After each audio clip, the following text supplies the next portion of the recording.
Et si l'optimisme n'était pas simplement une caractéristique innée, mais quelque chose que vous pouvez développer, comme un muscle à la salle de sport? Beaucoup de gens supposent que l'optimisme est un trait inné, réservé à ceux qui ont naturellement un tempérament ensoleillé. Pourtant, de nouvelles recherches suggèrent que l'optimisme est bien plus malléable que nous ne le pensions. Plutôt qu'une caractéristique fixe, c'est une compétence qui peut être cultivée par une pratique délibérée.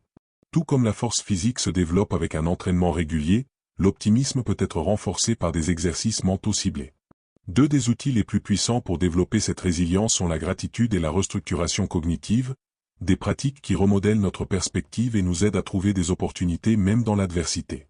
En considérant l'optimisme comme une compétence que l'on peut entraîner, nous acquérons la capacité de naviguer à travers les défis de la vie avec plus d'espoir et de résilience.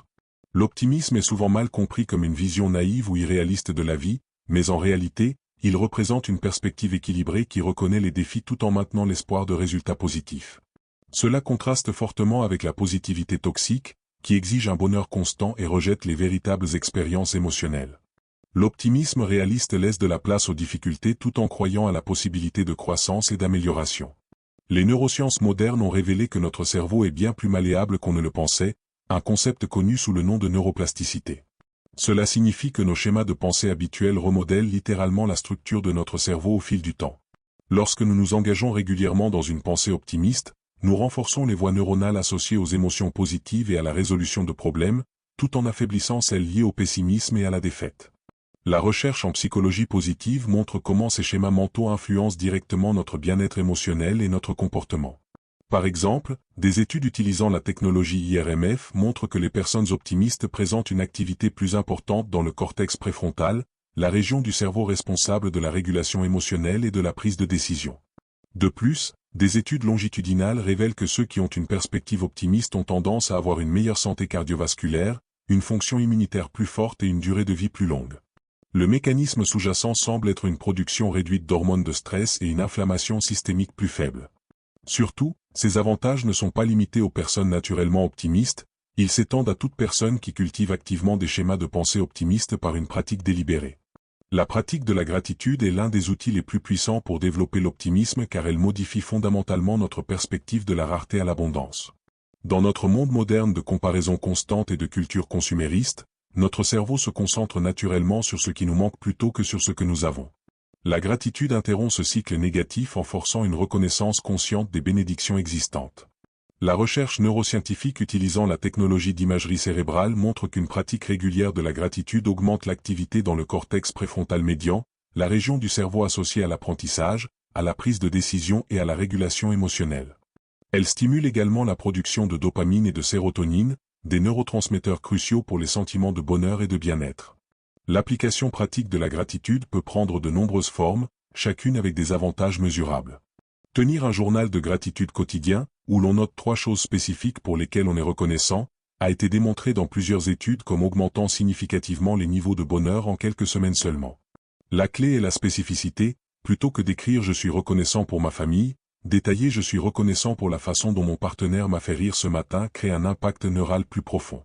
Une autre pratique puissante est d'écrire des lettres de gratitude à des personnes qui ont eu un impact positif sur votre vie, qu'elles soient envoyées ou simplement rédigées.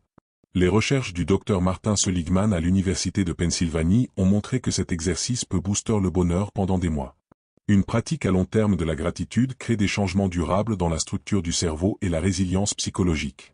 Une étude marquante publiée dans le Journal of Personality and Social Psychology a suivi des participants pendant 10 semaines d'exercice de gratitude et a constaté non seulement des améliorations immédiates de l'humeur, mais aussi des augmentations soutenues de la satisfaction globale dans la vie.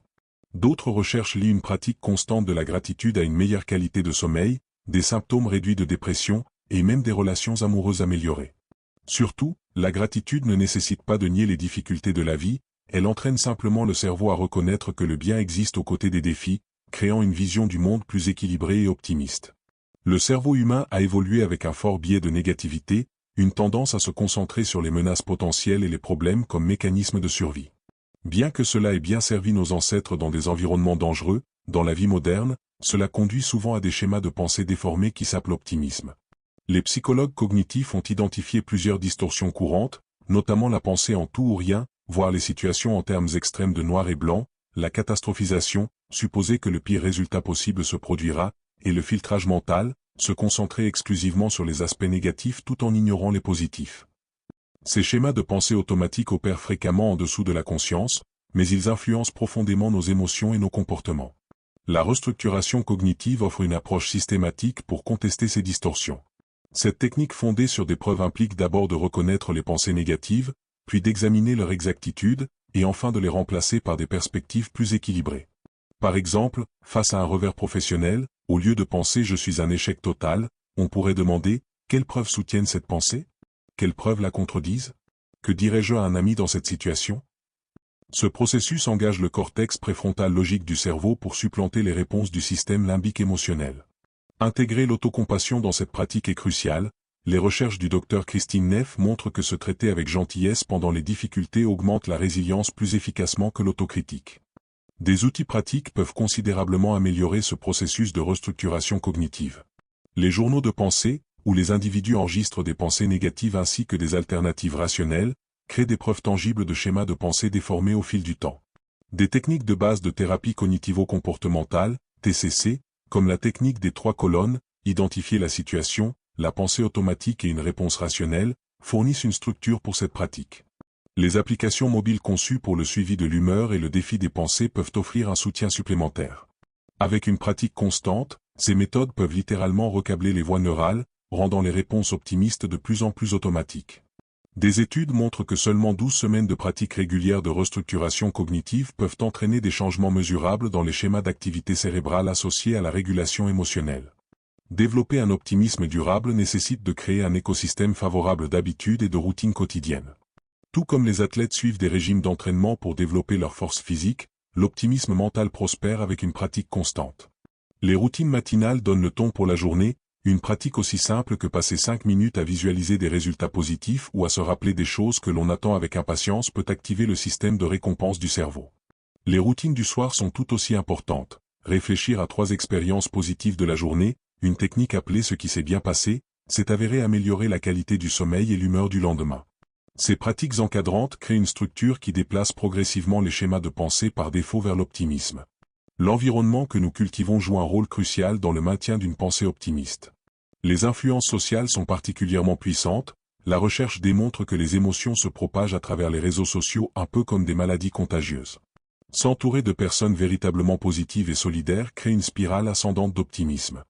De même, être attentif à sa consommation médiatique et chercher intentionnellement du contenu inspirant peut contrer le biais de négativité prévale dans les actualités et les médias sociaux. Les environnements physiques comptent aussi. Des études montrent que des espaces organisés, naturellement éclairés avec des éléments de nature, comme des plantes, améliorent significativement l'humeur et la fonction cognitive. La reconnaissance des petites victoires représente une autre pratique puissante pour construire l'optimisme. Les ganglions de la base du cerveau, responsables de la formation des habitudes, répondent fortement à la reconnaissance des réalisations, aussi petites soient-elles. Célébrer des victoires mineures, comme terminer une tâche ou tenir un engagement, libère de la dopamine qui à la fois fait du bien et motive à agir davantage. Cela crée une boucle de rétroaction positive où le cerveau commence à chercher plus d'opportunités de succès. La recherche en psychologie organisationnelle montre que les équipes qui reconnaissent régulièrement les petites victoires démontrent un moral plus élevé, une plus grande résilience et de meilleures capacités de résolution de problèmes. Appliquée personnellement, cette pratique crée un élan qui rend la pensée optimiste de plus en plus naturelle avec le temps. La transformation du pessimisme à l'optimisme suit une trajectoire prévisible mais non linéaire. Les changements initiaux surviennent souvent dans de petits moments de prise de conscience, remarquer plus rapidement les pensées négatives, ou trouver légèrement plus facile d'imaginer des résultats positifs. La recherche en neurosciences indique que ces expériences subjectives correspondent à des changements physiques réels dans le cerveau. Une étude de la Harvard Medical School utilisant des scanners IRM a révélé qu'après 8 semaines d'entraînement à l'optimisme, les participants montraient une densité accrue de matière grise dans l'hippocampe, associée à la régulation émotionnelle, et une activité réduite dans l'amygdale, le centre de la peur du cerveau. Ces changements physiques expliquent pourquoi l'optimisme devient plus automatique avec la pratique. Nous construisons littéralement une nouvelle infrastructure neuronale. Des études longitudinales révèlent des effets à long terme encore plus profonds. La célèbre NAS-Study, qui a suivi des participantes pendant des décennies, a constaté que celles exprimant des perspectives plus optimistes au début de l'âge adulte vivaient significativement plus longtemps et connaissaient moins de déclin cognitif. Des études en milieu de travail démontrent que les employés optimistes montrent des niveaux de productivité 40% plus élevés et une meilleure progression de carrière sur des périodes de 10 ans. La recherche sur les relations indique que les individus optimistes maintiennent des partenariats à long terme plus satisfaisants, probablement parce qu'ils abordent les conflits comme des défis solubles plutôt que comme des menaces catastrophiques. Même les avantages pour la santé physique s'accumulent, les optimistes montrent une fonction immunitaire plus forte, une récupération plus rapide après une chirurgie et des taux plus bas de maladies cardiovasculaires. Peut-être le plus encourageant, ces avantages ne sont pas réservés à ceux nés avec des dispositions ensoleillées. Une recherche de l'Université de Pennsylvanie suivant des individus dans des programmes d'entraînement à l'optimisme a constaté que près de 80% maintenaient des améliorations significatives des années plus tard. La clé semble être une pratique constante. Tout comme les muscles nécessitent un exercice régulier pour maintenir leur force, l'optimisme a besoin d'un renforcement continu. Avec le temps, ce qui commence comme un effort conscient se transforme en une vision du monde par défaut. Les défis ne disparaissent pas, mais la capacité à les affronter avec espoir et résilience devient une seconde nature. C'est le véritable pouvoir de l'optimisme en tant que compétence que l'on peut entraîner, il ne nie pas les difficultés de la vie, mais change fondamentalement notre capacité à les naviguer et à en grandir. L'optimisme, loin d'être un trait inné, est une compétence qui peut être développée par une pratique délibérée, tout comme on développe sa force physique par un entraînement régulier. Comme nous l'avons exploré, des exercices quotidiens simples comme tenir un journal de gratitude et la restructuration cognitive servent de puissantes répétitions mentales qui remodèlent nos voies neurales avec le temps. Ces pratiques fonctionnent en synergie. La gratitude déplace notre focus vers l'abondance et les possibilités, tandis que contester les pensées négatives nous aide à développer une perspective plus équilibrée et résiliente. La science est claire, tout comme les muscles deviennent plus forts avec un exercice régulier, notre capacité d'optimisme s'étend par une répétition intentionnelle. Le voyage commence par un seul pas. Aujourd'hui, choisissez une petite action, que ce soit écrire 3 choses pour lesquelles vous êtes reconnaissant, ou faire une pause pour recadrer une pensée négative avec des preuves et de la compassion. Ces micro-pratiques s'accumulent en un changement profond, recablant les schémas par défaut de votre cerveau vers l'espoir et la résilience. Rappelez-vous que la transformation se produit progressivement. Soyez patient avec vous-même pendant que vous renforcez ce nouveau muscle mental. Comme le dit le proverbe, tout comme soulever des poids, plus vous entraînez votre état d'esprit, plus votre optimisme devient fort. Avec chaque jour de pratique, vous n'améliorez pas seulement votre perspective, vous construisez une fondation pour un plus grand bien-être, des relations plus solides et une capacité accrue à naviguer les défis de la vie. Le pouvoir de cultiver l'optimisme est entre vos mains, une pensée, un jour à la fois. Commencez maintenant, et observez comment de petits changements créent une transformation durable.